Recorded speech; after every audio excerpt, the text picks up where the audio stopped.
to be here. Thank you for having me. I asked him to check the roof, then took the ladder away. All night I enjoyed the lie, not feeling well, upstairs in bed, but sent his love. I could feel his frustration through the ceiling. So strongly it was as though my chest were the roof, and he was trapped inside. How will we go on after? I thought. How will I end this? He hadn't called for help. Maybe he'd worked out a way down, but I didn't think so. The dinner party was wonderful. As the guests left, I looked up and realised that there was no moon. "Shine, darling," I whispered, and from behind the chimney rose his little head. Thanks.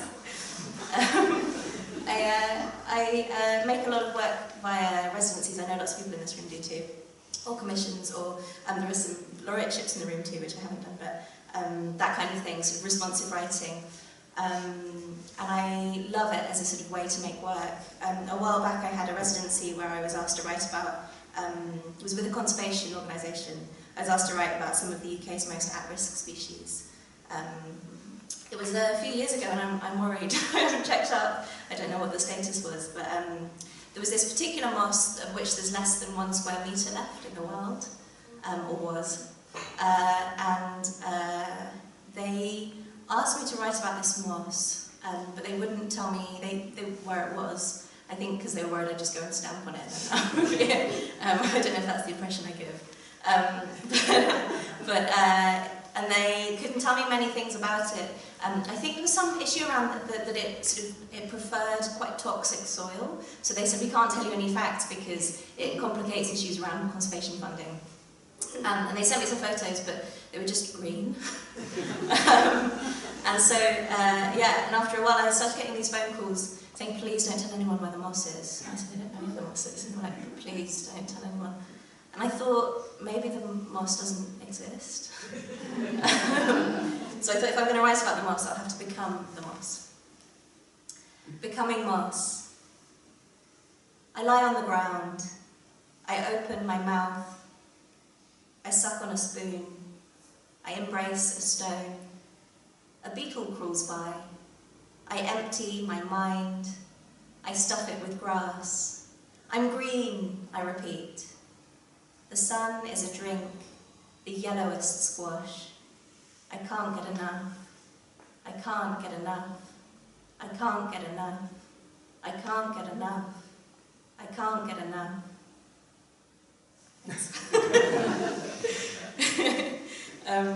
It's always really interesting to see faces when I'm reading that.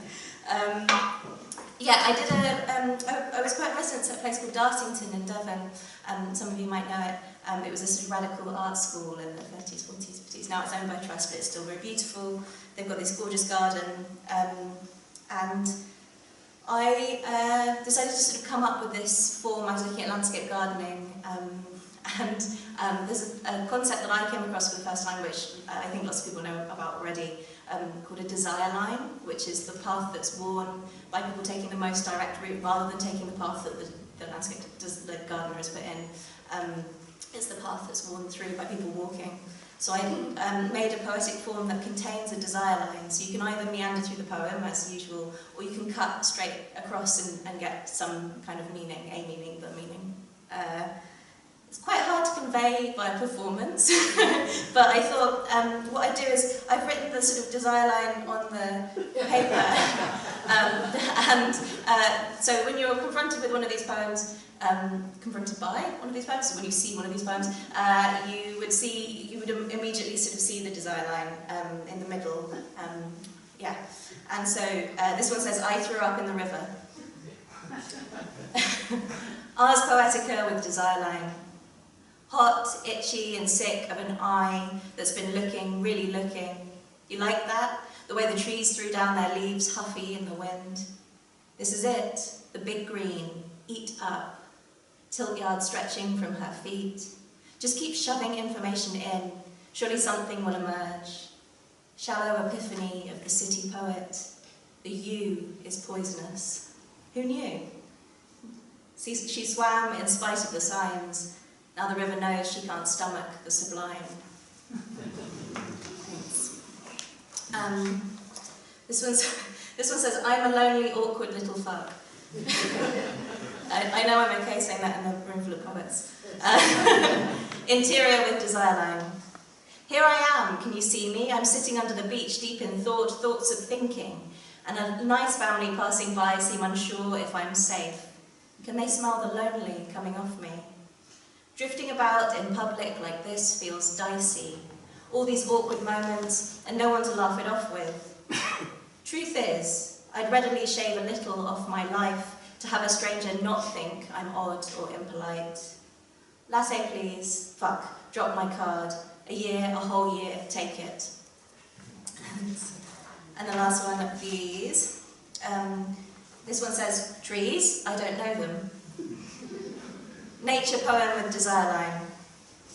What could I possibly write about trees, having given them no thought, not a bean? Leaf shape, big smell, bark. I ache for human stuff and little else beyond need. Ring rot, root rot, I don't care to name them. Blossom. I sat under one, raked over everything I knew. It wasn't much, the tree was brown and green. Twig snap, bough gap, them yonder, gnarly. Sun's out, ground steam. Thanks. Yes, so I wrote a book that's one long email to an estate agent. This is the point when you feel dread. I was renewing a tenancy on a flat, in London, and received this email. We're delighted to be renewing your tenancy. We partnered with Good Lord, a property technology company, so that you can sign a renewal contract online. To get started, you'll need to set up an account with Good Lord, Ava Nestor Estate Agents. I don't know if you've ever had it where you're sort of filled, but you probably already are angry, and then you misplace that anger, and it gets really focused on one very specific thing. And I just couldn't work out this is going to get more interesting, I promise. What was normally a sort of PDF that they would email and I'd sign, I now had to sort of sign up with a third party called Good Lord to sign my renewal contract. And so, I started sending them these sort of performatively florally angry emails saying I reject this morally, I reject this linguistically. I realised that the estate agent's inbox is a void you can sort of fling anything into, and a neutral response will come back. So then they were saying, this is standard system, all the estate agents in London are using Good Lord now. And I just send a W.B.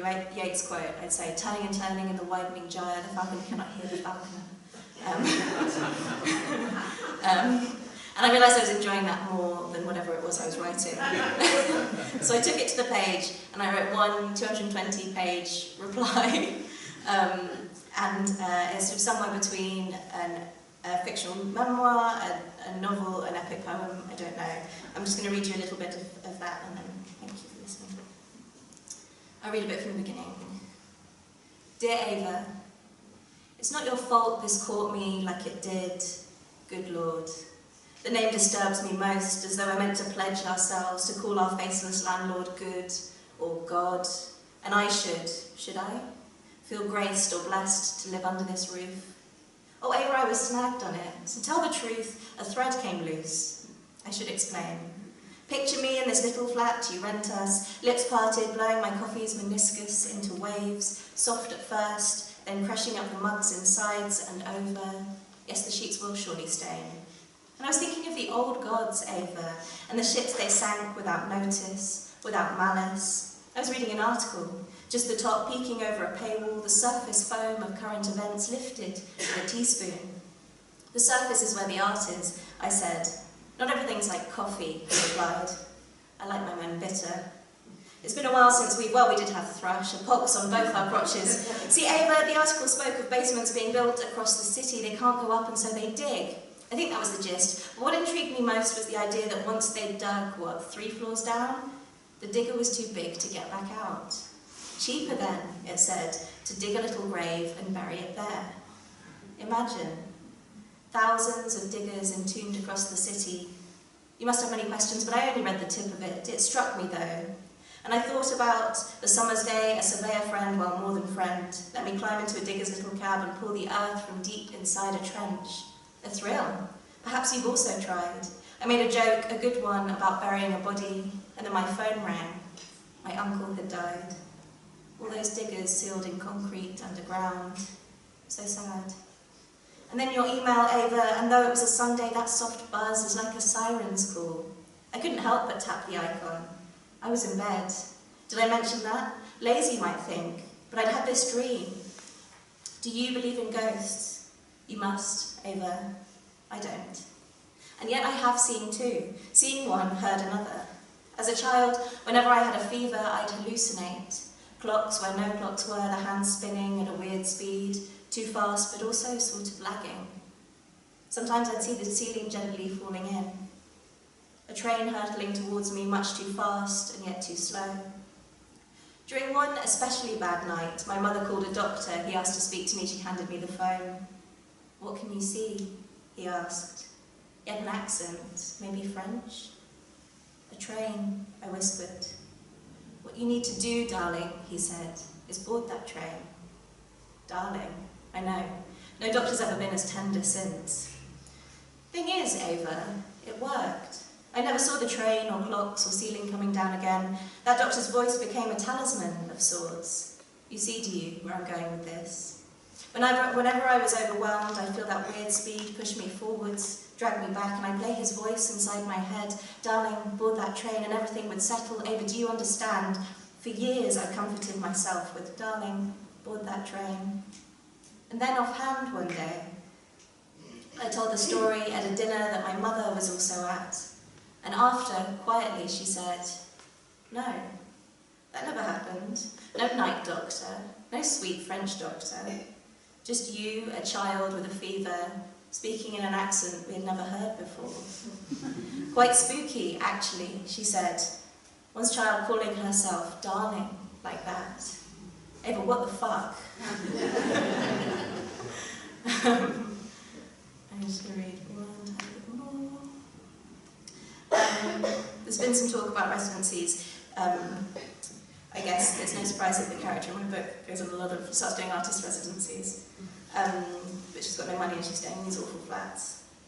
But oh, the places that I stayed, Ava. The storied rooms, the dark four posters, the Tudor chairs, the witch marks scratched into the beams. Manor houses that once belonged to writers, artists, radical gardeners, deer parks favoured by long dead kings, the site of a Saxon hall, a graveyard, a lake house, a former monastery. Soft morning light, wrought iron, my bare feet on a lawn at night, and owls, Ava, the owls. My sincere thanks to my dear patrons for the owls I heard and saw. And in return for art, I got a room, access to beauty, history, the freshest air. No money though. So in between these residencies, which lasted a week, 2 weeks, a month sometimes, I was on my cousin's sofa, a buyer for a department store, a failed violinist, an insomniac. The space in which I slept was the space that she was always and very awake. Main light, Ava, infernal main light. I tried to overlap these stays away as best I could, but week by week, month by month, I was either in some beautiful house, a guest, an interloper, or attempting to sleep on my cousin's lumpy sofa, while she paced around the room, talked anxiously, chain-smoked, and played Isai with a sort of vengeful vigour. You play so well, I said, my eyes half closed, my brain a desiccated mulch. Everywhere I was slightly in the way, everywhere I felt indebted and embarrassed, still, to wander through the topiary at night, to take a flower specked with dew and gently turn its head and gaze into its face, to don white gloves and leaf the archives, bliss, Ava. And a response was all they needed, something they could put into their newsletter, proof of artistic nourishment and its rewards, a modest harvest they could lay before their funders. I'm not complaining, Ava. I mean, technically I am. This email is a complaint, a formal one. Oh, lodge it, Ava. Do. Thank you very much.